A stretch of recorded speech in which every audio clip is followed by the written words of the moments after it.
Hi ಎಲ್ರಿಗೂ ನಮಸ್ಕಾರ. Welcome to ನಮ್ಮನೆ ಮದ್ದು ಯೂಟ್ಯೂಬ್ ಚಾನಲ್. ಇವತ್ತಿನ ವಿಡಿಯೋದಲ್ಲಿ ನಾವು ಮಂಗನ ಕಾಯಿಲೆ ಬಗ್ಗೆ ತಿಳ್ಕೊಳ್ಳೋಣ. ಮಂಗನ ಕಾಯಿಲೆ ಅನ್ನೋದು ಒಂದು ಸಾಂಕ್ರಾಮಿಕ ಕಾಯಿಲೆನಾ? ಈ ಕಾಯಿಲೆಯ ಲಕ್ಷಣ ಏನು? ಹಾಗೆ ಈ ಕಾಯಿಲೆ ಬಂದಾಗ ಯಾವ ರೀತಿಯಾದ ಮುನ್ನೆಚ್ಚರಿಕಾ ಕ್ರಮಗಳನ್ನು ತಗೋಬೇಕು ಅನ್ನೋದನ್ನ ಇವತ್ತಿನ ವಿಡಿಯೋದಲ್ಲಿ ನೋಡೋಣ. ಇತ್ತೀಚೆಗೆ ನಮ್ಮ ರಾಜ್ಯದ ಮಲೆನಾಡಿನ ಭಾಗದಲ್ಲಿ ಮಂಗನ ಕಾಯಿಲೆ ಪ್ರಕರಣ ತುಂಬಾ ಹೆಚ್ಚಾಗಿ ಕಾಣಿಸ್ಕೊಂಡಿದೆ. ಇದೊಂದು ವೈರಾಣು ಸೋಂಕು. ಕೆಲವು ಜನ ಈಗಾಗಲೇ ಇದಕ್ಕೆ ಬಲಿಯಾಗಿದ್ದಾರೆ. ಇದನ್ನು ಕ್ಯಾಸನೂರು ಅರಣ್ಯ ಕಾಯಿಲೆ ಅಥವಾ ಕ್ಯಾಸನೂರು ಫಾರೆಸ್ಟ್ ಡಿಸೀಸ್ KFD ಅಂತಾನೂ ಕರೀತಾರೆ.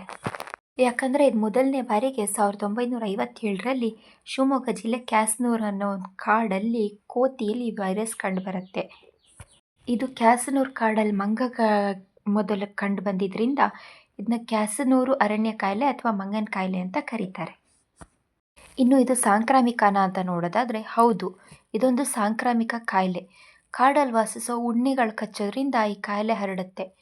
ಇದು ಮನುಷ್ಯರಿಂದ ಮನುಷ್ಯರಿಗೆ ಹರಡೋದ್ರಿಲ್ಲ. ಆದರೆ ಮಂಗಗಳು ಸಾಯೋದನ್ನು ನೋಡಿದ್ರೆ ಈ ರೋಗಗಳ ಬಗ್ಗೆ ಆದಷ್ಟು ಎಚ್ಚರಿಕೆ ವಹಿಸಬೇಕು.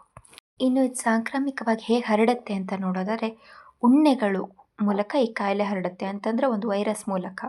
ಈ ಕಾಯಿಲೆಗೆ ಕಾರಣವಾಗಿರೋ ಫ್ಲಾವಿವಿರಸ್ ಅಂತ ಒಂದು ಉಣ್ಣೆ ಕಚ್ಚೋದ್ರಿಂದ ಇದು ಮನುಷ್ಯರಿಗೆ ಹರಡುತ್ತೆ.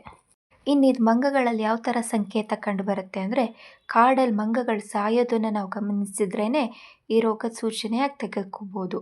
ವೈರಸ್ ಹರಡೋದು. ಫ್ಲಾವಿವಿರಸ್ ಅನ್ನೋ ವೈರಸ್ಸಿಂದ ಉಂಟಾಗೋ ಈ ಕಾಯಿಲೆ ಪ್ರಾಣಿಗಳಿಂದ ಮನುಷ್ಯರಿಗೆ ಹರಡುತ್ತೆ.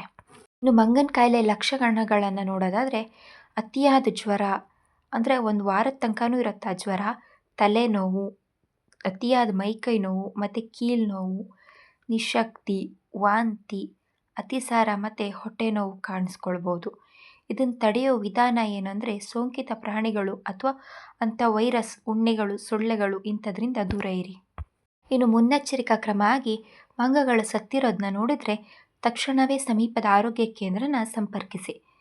ಮಕ್ಕಳು, ಗರ್ಭಿಣಿಯರು ಮತ್ತು ದುರ್ಬಲ ರೋಗ ನಿರೋಧಕ ಶಕ್ತಿ ಹೊಂದಿದವರು ವಿಶೇಷವಾಗಿ ತುಂಬಾ ಜಾಗರೂಕತೆಯಿಂದ ಇರಬೇಕು. ಇನ್ನು ಮಂಗನ ಕಾಯಿಲೆ ಹೇಗೆ ಹರಡುತ್ತೆ ಅಂತ ನೋಡೋದಾದರೆ ಫ್ಲಾವಿವಿರಡೆ ಅನ್ನೋ ಹೆಸರಿನ ವೈರಸ್ನಿಂದ ಈ ಕಾಯಿಲೆ ಹರಡುತ್ತೆ.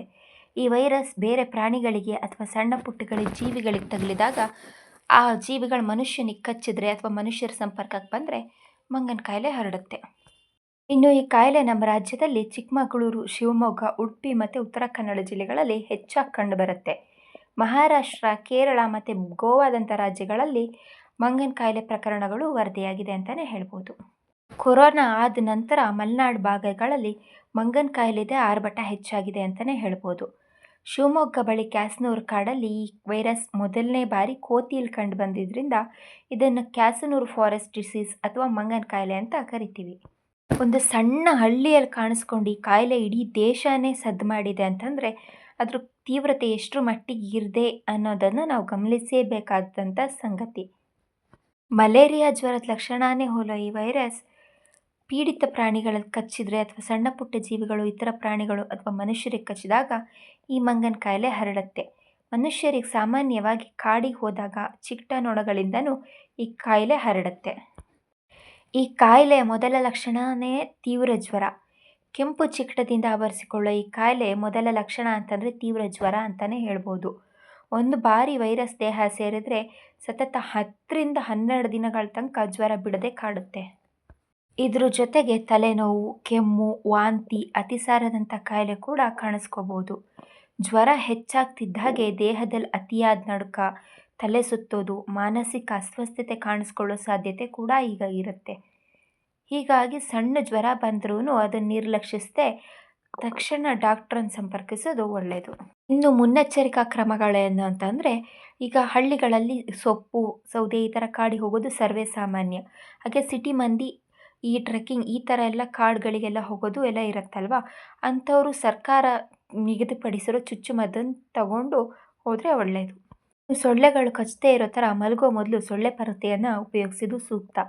ಬೆಚ್ಚನೆ ಮತ್ತು ಇಡೀ ದೇಹನ ಮುಚ್ಚುವಂಥ ಬಟ್ಟೆಗಳನ್ನು ಧರಿಸೋದು, ಜೊತೆಗೆ ಯಾವುದೇ ಪ್ರಾಣಿಗಳನ್ನು ಮುಟ್ಟಿದ ತಕ್ಷಣ ಸರಿಯಾಗಿ ಕೈಕಾಲನ್ನು ತೊಳ್ಕೊಳ್ಳೋದು ಒಳ್ಳೆಯದು. ಪ್ರಾಣಿಗಳಿಂದ ವೈರಸ್ ಹರಡೋ ಸಾಧ್ಯತೆ ಹೆಚ್ಚಾಗಿರೋದ್ರಿಂದ ಆದಷ್ಟು ಪ್ರಾಣಿಗಳಿಂದ ದೂರ ಇರೋದು ಒಳ್ಳೆಯದು. ಮಂಗನ ಕಾಯಿಲೆ ಪ್ರಮುಖ ಲಕ್ಷಣಗಳು ಅಂದರೆ ಇದ್ದಕ್ಕಿದ್ದಂತೆ ಜ್ವರ ಅತಿಯಾಗಿ ಕಾಣಿಸ್ಕೊಳ್ಳೋದು, ದೇಹದ ತಾಪಮಾನ ಒಂದೇ ಸಲಕ್ಕೆ ಏರೋದು, ಅಥವಾ ತೀವ್ರವಾದ ತಲೆನೋವು, ಹಣೆ ಅಥವಾ ತಲೆ ಹಿಂಭಾಗದಲ್ಲಿ ಸಹಿಸಲಾಗದಷ್ಟು ನೋವು ಕಾಣಿಸ್ಕೋಬೋದು. ಮೂಗಿನ ಹೊಳ್ಳೆಗಳಲ್ಲಿ ಸಣ್ಣದಾಗಿ ರಕ್ತಸ್ರಾವ ಆಗುತ್ತೆ. ಗಂಟಲು ಮತ್ತು ಒಸಡುಗಳಲ್ಲಿ ರಕ್ತ ಜಿನುಗುವಿಕೆ ಮತ್ತು ಮಲವಿಸರ್ಜನೆಯಲ್ಲೂ ರಕ್ತಸ್ರಾವ ಆಗೋದನ್ನ ನೀವು ನೋಡ್ಬೋದು. ಇಷ್ಟಕ್ಕೆ ಎಚ್ಚೆತ್ಕೊಂಡು ಸೂಕ್ತ ಚಿಕಿತ್ಸೆಯನ್ನು ನೀವು ಪಡೆದ್ರೆ ಮಾರಣಾಂತಿಕ ಅಂದರೆ ಸಾವಿನಿಂದ ನೀವು ತಪ್ಪಿಸ್ಕೋಬೋದು. ಲಕ್ಷಣಗಳ ಜೊತೆಗೆ ವಾಂತಿ, ಸ್ನಾಯುಗಳ ನೋವು, ನಡುಕ, ಮಾನಸಿಕ ಹಿಂಸೆ, ಪ್ರತಿವರ್ತನೆ ನೀಡಿದಷ್ಟು ಅಂದರೆ ಮಾನಸಿಕ ಅಸ್ವಸ್ಥತೆ ಕಾಡೋ ಸಾಧ್ಯತೆಯೂ ಇರುತ್ತೆ. ಚಿಕಿತ್ಸೆ ಮತ್ತು ಆರೈಕೆ ಹೇಗೆ ಅಂತ ನೋಡೋದಾದರೆ, ಮಂಗನ ಕಾಯಿಲೆಗೆ ಯಾವುದೇ ನಿರ್ದಿಷ್ಟವಾಗಿರೋಂಥ ಚಿಕಿತ್ಸೆ ಇಲ್ಲ. ಹಾಗಾಗಿ ಈಗಾಗಲೇ ಗೌರ್ಮೆಂಟ್ ಏನು ಇಂಜೆಕ್ಷನ್ನ ನೀಡ್ತಾ ಇದೆ ಅದನ್ನೇ ತಗೋಬೇಕು. ಕೊರೋನಾ ಲಸಿಕೆ ಥರನೇ ಇದು ರೋಗ ತಡೆಗೆ ದೇಹನ ಸಿದ್ಧಗೊಳಿಸುತ್ತೆ. ಒಂದು ವೇಳೆ ವೈರಸ್ ದೇಹನ ಮೊದಲೇ ಹೊಕ್ಕಿದ್ರೆ ನೀವು ಮೊದಲು ಮಾಡಬೇಕಾದ ಕೆಲಸನ ಅಂದರೆ ಹಾಸ್ಪಿಟಲಿಗೆ ಹೋಗಿ ಡಾಕ್ಟರ್ನ ಮೀಟ್ ಮಾಡೋದು. ನಂತರ ಚೆನ್ನಾಗಿ ರೆಸ್ಟ್ ತಗೋಬೇಕಾಗತ್ತೆ.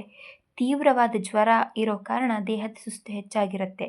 ಹೀಗಾಗಿ ರೆಸ್ಟಿನ ಅವಶ್ಯಕತೆ ಇದ್ದೇ ಇರುತ್ತೆ. ಪ್ರೋಟೀನ್ಯುಕ್ತ ಆಹಾರನ ಸೇವನೆ ಮಾಡಬೇಕು.